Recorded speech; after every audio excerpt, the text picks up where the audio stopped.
Okay, what we're going to do is another little bit of compositing, and I want to show you a couple of different ways to bring files into one another.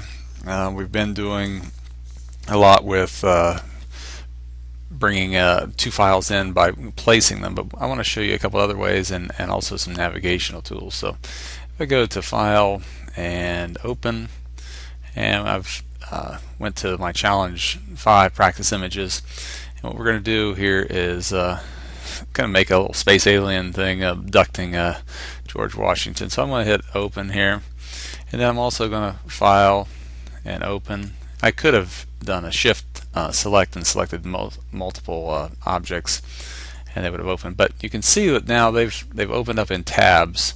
So I have one here and one here. Now, what I want to do is I want to start off with this, and I want to remove the background here because I'm going to make this spaceship beam George Washington up. So in order to remove the background, if I use just a regular eraser tool, I'm going to have to change something. Because when I erase, all I'm doing is erasing to whatever the background color is over here, because the background layer doesn't support transparency. So I could double click on background and rename it, and it doesn't make any difference what the name of it is. It just has to be something other than background. But I can also use this other tool without having to change the name of the background layer, is the magic eraser tool. And if I select that, and now if I click in here, this works on a tolerance just like our magic wand does, and we've already talked about that, and I can maybe do multiple clicks here and get rid of that. Now if I really look closely and zoom in, remember Control plus does that quickly. It's not a real great job, and this picture is not real high resolution, so it's going to be a little choppy, so we're going to kind of do this kind of fast. To get rid of some of this stuff, I could maybe take my magic eraser and erase a little bit more here and click, but that's kind of ineffective. So I'm going to take my Polygon Lasso tool, because I have a lot more control with this, and I can click here, go around, and just clean up some of these edges.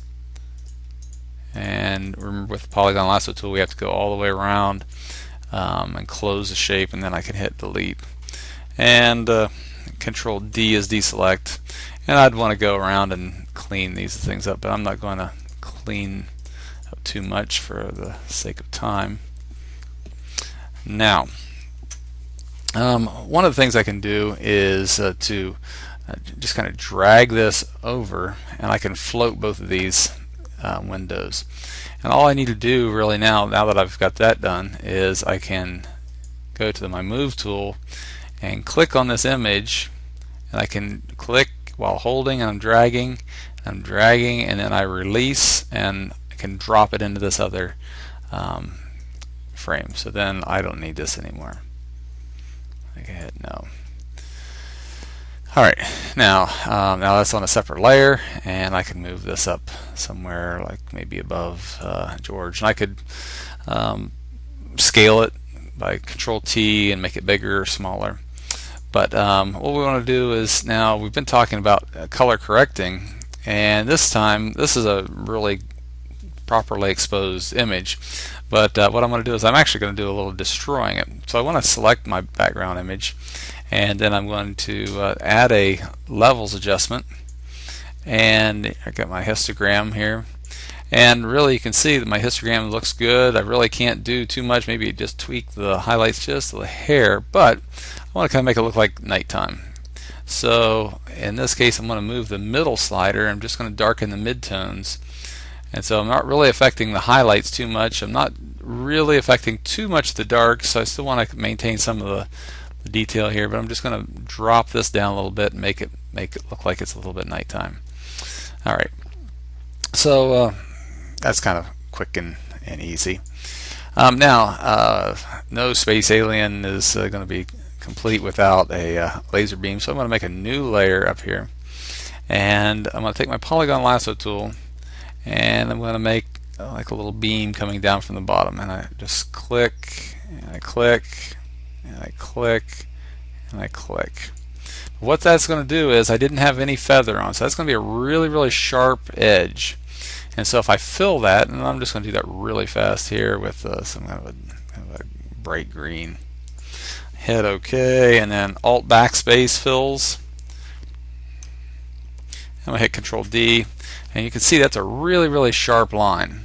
And so that's really not what we want. So I'm going to hit Control Alt Z to go back multiple times. So I can do a couple of different things. I could hit Control D, and I could change the feather right now, and I could put it on a 2 or 3 pixel feather, and then that would soften up the edge of this beam. Or if I forget, which most of the time I do, or I'm not exactly crazy about the results, I'm going to do this without any feather.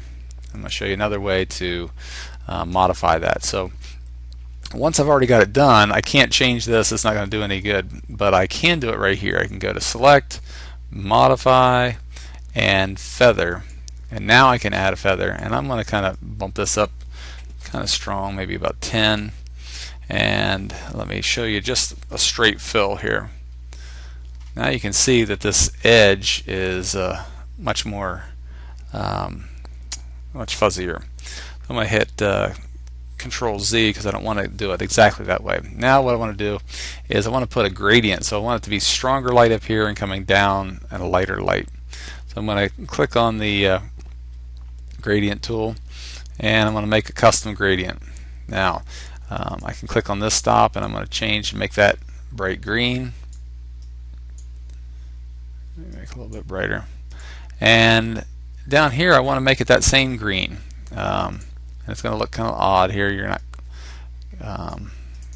exactly understand why. I can choose here, or probably a better way is holding the Alt key down, left clicking, click one time, then Alt. There we go. And I can duplicate that stop, and now I'm going to pull this one off because I don't need the white one.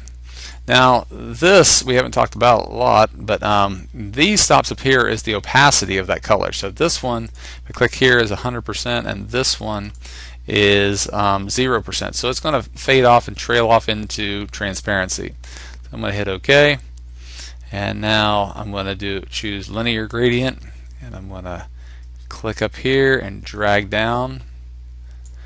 And now I've got this transparency that I can kind of see through into George. If I hit Control D, I deselect, and so I like that feather. It just looks a little bit looser. Now what I can do too is this is where we kind of experiment. And so right now the blending mode of this layer is normal. That means how does this layer interact with the layers underneath it?